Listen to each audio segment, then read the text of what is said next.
Shalom అలేకిం, షాలోమ్ అలేకిం, షాలోమ్ అలేకిం.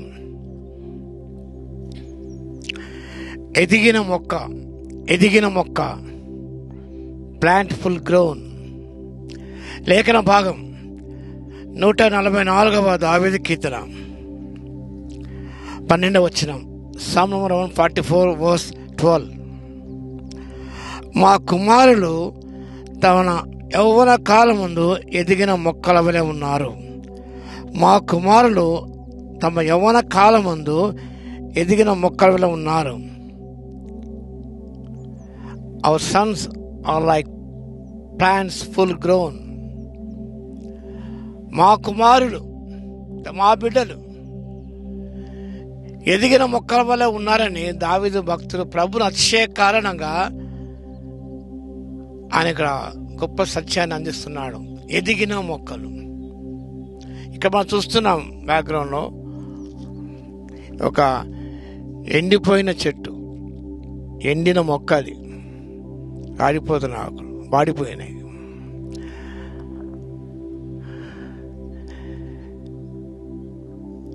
మన జీవితాలు ఆ రీతిగా ఉండకూడదు. మన బిడ్డల జీవితాలు కానీ విశ్వాసక జీవితాలు ఎదిగిన మొక్క వలె ఉండాలి.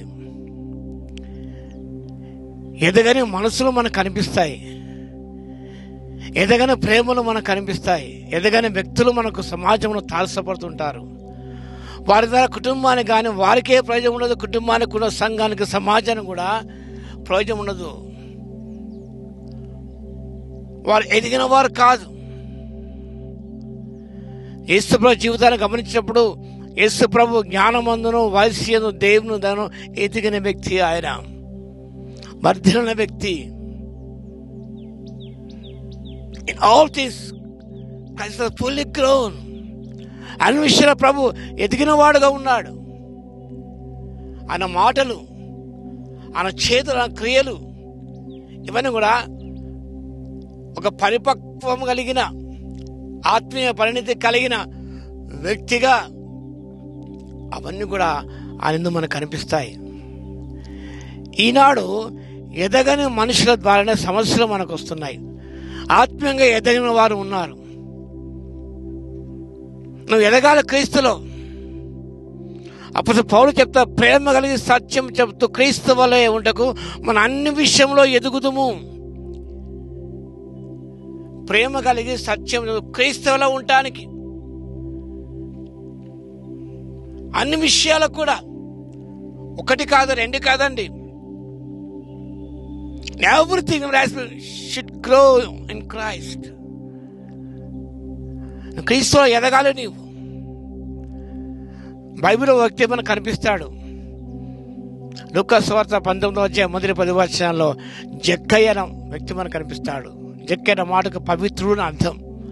సుంకపు గుత్తాదారుడు, సుంకం వసూలు చేసేవాడు, ధనవంతుడు జక్కయ్య బైబిల్లో రాయబడింది. లోక సంబంధంగా బాగా ఎదిగాడు. ఆయనకి ఫిజికల్ అపియరెన్స్ గమనిస్తే ఆయన పొట్టివాడని,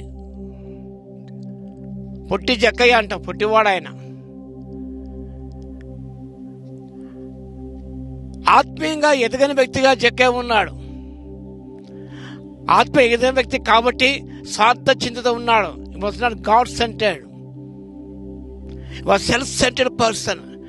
ఎదగని వ్యక్తులు సెల్ఫ్ సెంటర్డ్నెస్, స్వార్థం అనేది నర గూడు కొట్టుకుంటుంది. నేను, నా కుటుంబం, నా బిడ్డలు అంతే సర్కిల్ గీస్తారు. అలాంటి వారందరూ కూడా ఆ చెట్టు వలె ఎదగని వారి వలె ఉంటారు. ఎండిన చెట్టు వలె ఉంటారు. వారి మనసు ఎదగలేదు. వారు కొంచెం అంటుంటారు పేరెంట్స్, అతను బాగా ఎదిగాడండి కానీ మనం చేతులు కావని కూడా పసిపిల్లవాళ్ళ చేతలేనండి అంటారు. ఈనాడు వయసు మీద పడి ఎదగని వారు ఉన్నారండి. క్రైస్తవ సమాజంలో వారు తారసిల్లుతూ ఉంటారు. వారి తన సమస్యలు, ఎదగని వ్యక్తుల ద్వారానే సమస్యలు, సంక్షోభాలు, బీభత్సాలు, అనర్థాలు, విభజనలు, కలహములు, క్రోధములు వారి ద్వారే కలుగుతుంటాయి. దావీదు భక్తుడు అన్నాడు, మా కుమారుడు తమ యవ్వన కాలమందు, యేసు యవ్వన కాలమందు ఎదిగిన వ్యక్తి వల్ల ఉన్నాడు. ఆయన ఎదిగాడు. ఆయన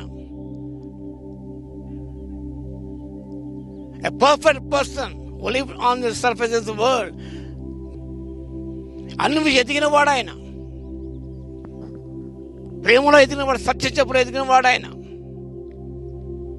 ప్రతి విషయంలో కూడా ప్రభువు ఎంతగానో ఎదిగిన వ్యక్తి. కాబట్టి సిలువలో తండ్రి మీరు ఏం చేస్తున్నారో మీరు ఎరుగరు కాబట్టి క్షమించు ప్రార్థన చేయగలిగాడు.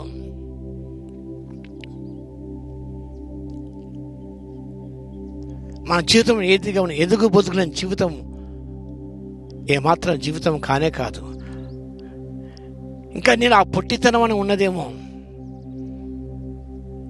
ఆ పొట్టితనం పోవాలి.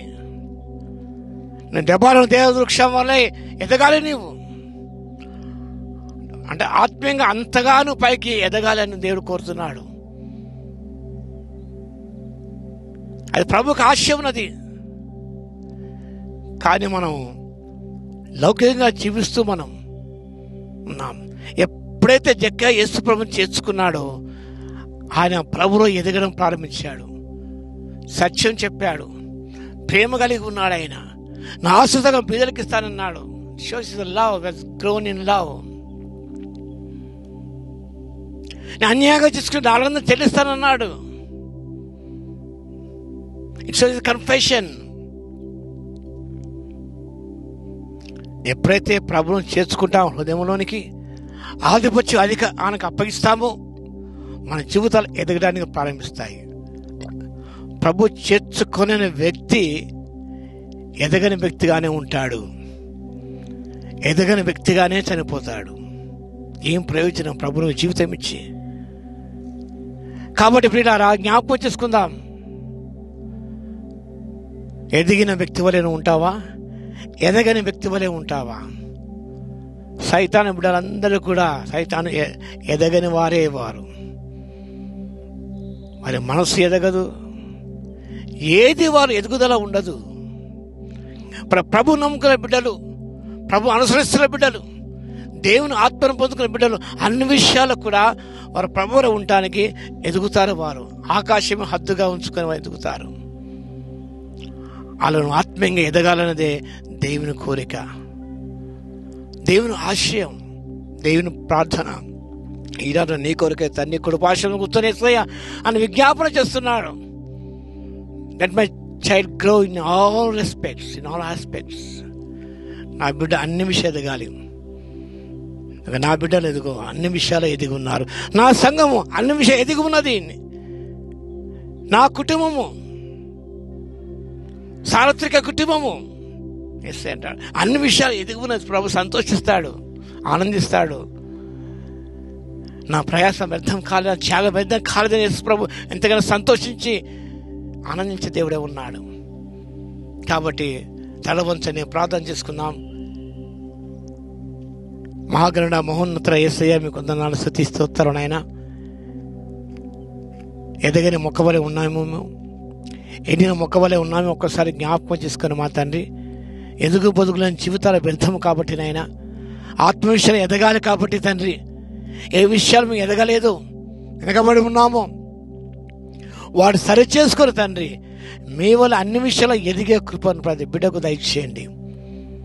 వాక్యం వీక్షిస్తున్న ప్రతి బిడ్డను తండ్రి దీవించమని లోతైన కార్యం ప్రభువ ప్రతి వారిలో జరిగించగలందుకు మీకే స్తుతి స్తోత్రాలు చెల్లించుకుంటూ ఘనమైన మీ నామను కొనియాడుకుంటూ యేసయ్య నామమున ప్రార్థించి వేడుకొచ్చున్నాము తండ్రి, ఆమేన్. మన తండ్రి అయిన దేవుని యొక్క ప్రేమయు, మన ప్రభువును రక్షకుడైన యేసుక్రీస్తు యొక్క కృపయు, పరిశుద్ధాత్మ యొక్క అన్యోన్య సహవాసం మనందరికీ సదాకాలము తోడే ఉండును గాక.